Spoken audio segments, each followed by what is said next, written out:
जी नमस्ते, मैं हूं अवनीश सिंह और आज हम बात करने वाले हैं ईरान, इजराइल, यूएसए। ये जो तीनों आपस में लड़ रहे हैं। अभी एक खबर आती है कि ईरान की एक युद्धपोत जो भारत से मिलान एक्सरसाइज 2026 में भाग लेने के बाद वापस अपने देश जा रहा था, तो उसको यूएसए की सबमरीन ने हिंद महासागर, भारत के पास हिंद महासागर में डुबो दिया है।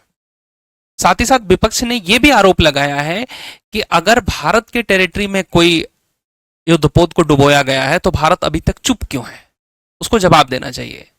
हम ये भी समझेंगे कि क्या हिंद महासागर में एक पनडुब्बी घूम रही है और भारत को इसके बारे में पता क्यों नहीं है।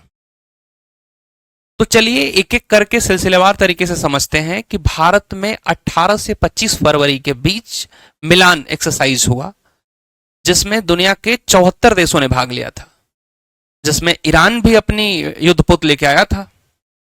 और उस युद्धपोत ने जब अभ्यास कंप्लीट करके 25 तारीख से विशाखापट्टनम से होते हुए श्रीलंका के पास पहुंचे, तो उस पे यूएसए की सबमरीन ने टारपीडो से हमला करके पानी में डुबो दिया है। आखिर मैप से इसको समझते हैं। ये रहा आपका, ये है हमारा हिंदुस्तान और ये है आपका विशाखापट्टनम। यहां पे मिलान एक्सरसाइज होता है और यहीं पे ईरान का एक युद्धपोत आईएनएस देना यहां पे भाग लेकर के 25 तारीख को यहां से वापस लौट रहा था और ये इस रूट से होते हुए ये पहुंचता है श्रीलंका के पास। आप यहां पे मैप में देखेंगे श्रीलंका का एक एरिया है गाले। यहां पे जब ये पहुंचता है तो 4 मार्च की सुबह ही यूएसए की सबमरीन ने इसको टारपीडो से हमला करके डुबो दिया और पूरी दुनिया में यह खबर पहुंच गई और वहां के विदेश मंत्री, रक्षा मंत्री सब ने कह दिया कि हमने ईरान की एक युद्धपोत को डुबो दिया है।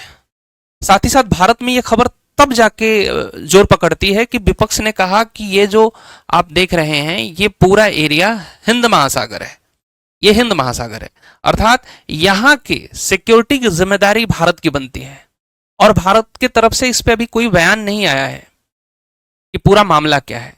और सवाल यह भी उठ रहा है कि आखिर इस एरिया में यूएसए की सबमरीन घूम रही थी और हमें इस बात की जानकारी नहीं है। तो इसके लिए हमको एक और लोकेशन को समझना होगा।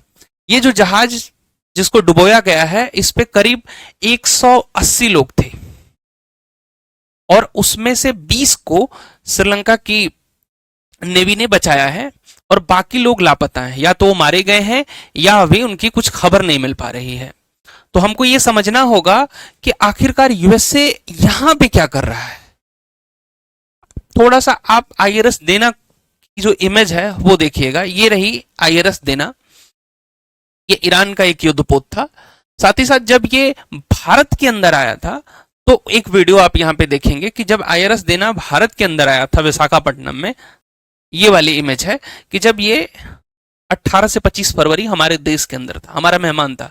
हमारी जिम्मेदारी बनती थी कि अगर इसके साथ कुछ हुआ तो कुछ नहीं सही तो हमें एक जवाब तो देना चाहिए था, हमें लोगों को ये बताना चाहिए था कि आखिर इसके साथ क्या हुआ है। अब आप एक लोकेशन को समझिएगा। ये लोकेशन है डियागो गार्सिया। अब ये कहां पे है? आप ये श्रीलंका को देख रहे हैं। आप ये है हमारा भारत, ये है श्रीलंका। नक्शे पे तो ये पता भी नहीं चल रहा, इतना छोटा सा है डियागो गार्सिया। ये इसका इमेज आप देखेंगे, बहुत छोटा सा है, एक आइलैंड है। ये ब्रिटेन का हुआ करता था, लेकिन अभी कुछ दिनों से यूएसए ने इसको लीज पे ले रखा है और यूएस आर्मी यहां पे क्या करती है इसके बारे में किसी को जानकारी नहीं है। हालांकि यहां पे अमेरिकी नौसेना यहां पे रहती है और आप ये देखेंगे कि यहां से यहां तक की दूरी 2000 किलोमीटर के आसपास है, यहां से यहां। और भारत के पास ये जो हिंद महासागर है, आपको थोड़ा बता दें, जो हिंद महासागर का एरिया है, कोई भी देश 22 किलोमीटर तक दावा ठोक सकता है कि नहीं यहां पे हमारा अधिकार है। और जो इंटरनेशनल बाउंड्री शुरू होती है वो 370 किलोमीटर के बाद शुरू होती है। हालांकि इस पानी में अगर 370 किलोमीटर के बाद कुछ अगर होता है तो वो उस देश की जिम्मेदारी नहीं है, वो उस देश का भाग नहीं है, उस देश का क्षेत्र नहीं है। और ये घटना होती है भारत से यहां, इसलिए भारत सरकार ने अभी तक कुछ भी बताया नहीं है। अब आते हैं हम उस सवाल पे कि आखिरकार भारत इस पे कोई जवाब क्यों नहीं दे रहा।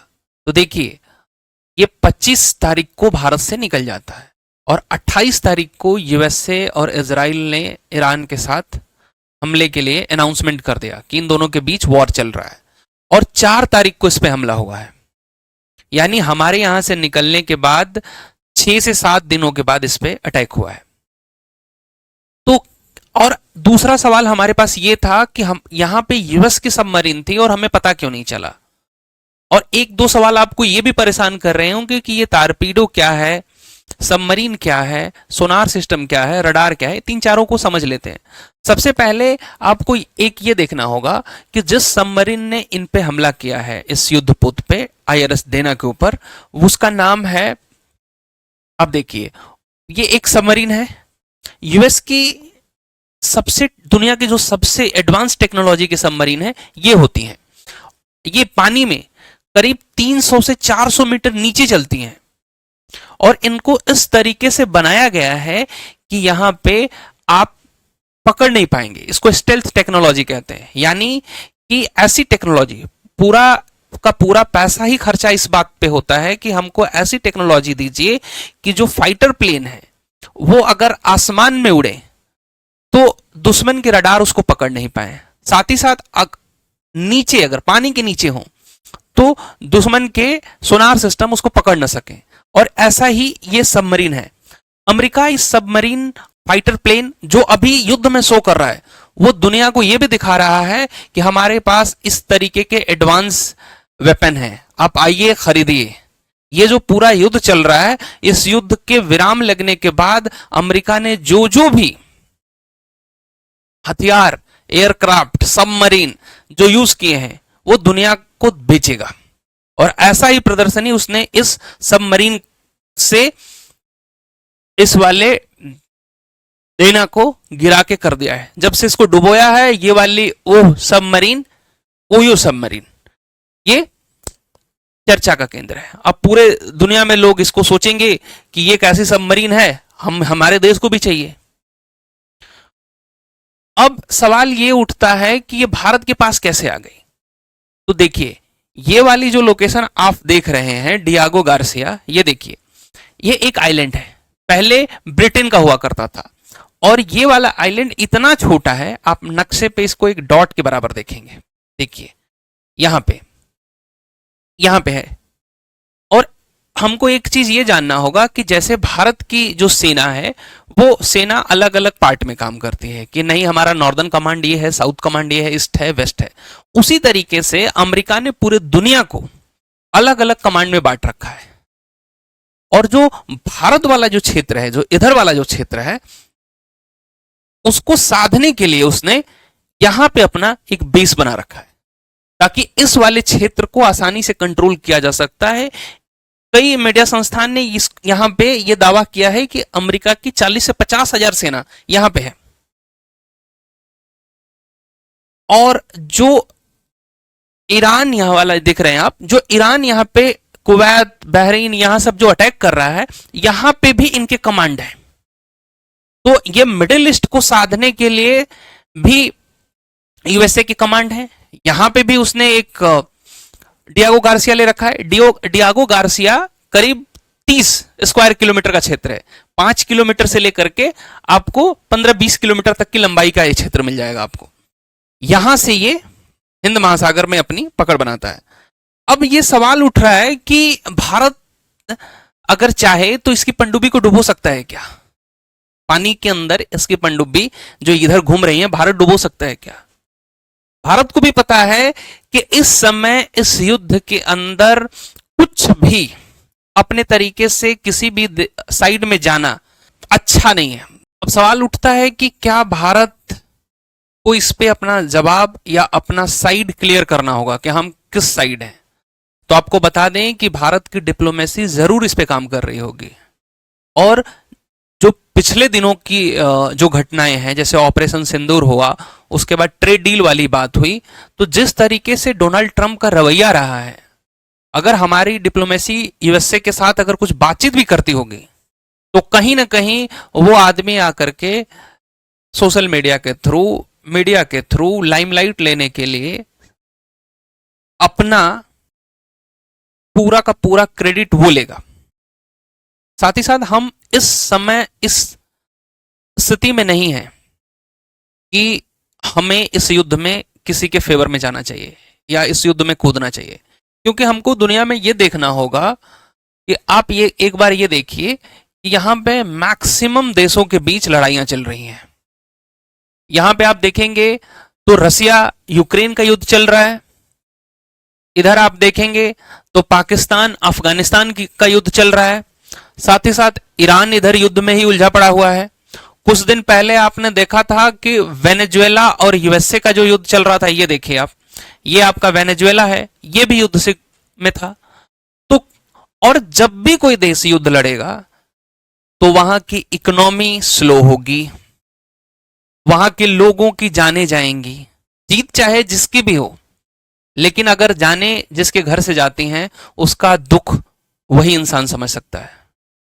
तो भारत अभी तक तो युद्ध में इन्वॉल्व नहीं है और हम चाहेंगे कि आगे भी ऐसा कोई स्टेप ना हो हमारे सरकार के तरफ से ताकि हमें भी युद्ध में इन्वॉल्व होना पड़े। हम अभी सेफ जोन में हैं।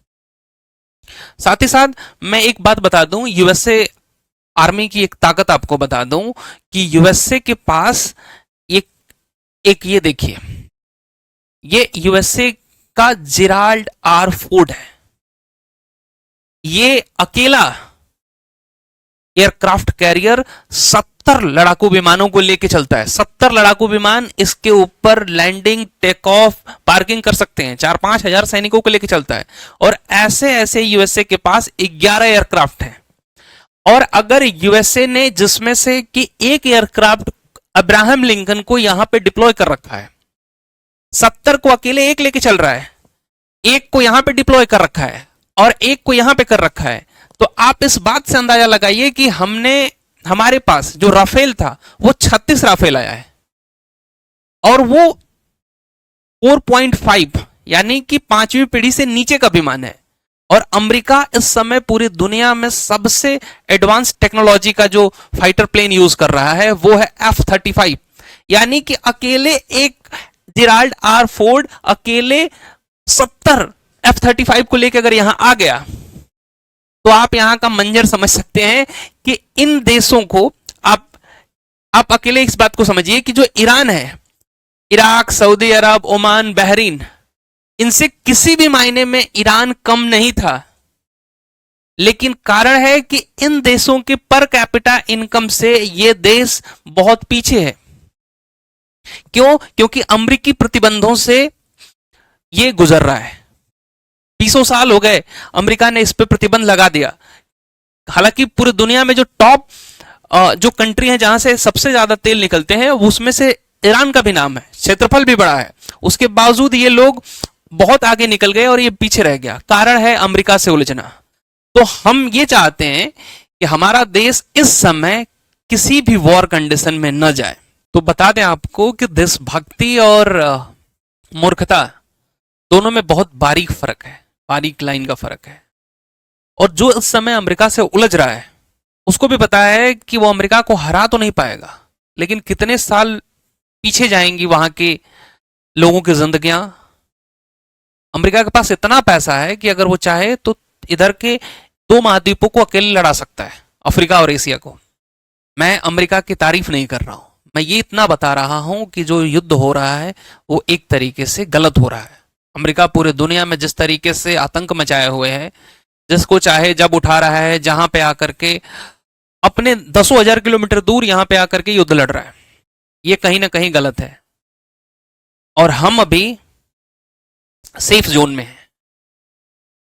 और जिस तरीके से आईआरएस देना को डुबोया गया है, ये एक तरीके से अगर आप युद्ध के नजरिए से देखें तो 28 तारीख को अनाउंसमेंट हो चुका था कि हमारे मुल्क आपस में लड़ रहे हैं, तो फिर क्या जरूरत थी इस तरीके से जाने की।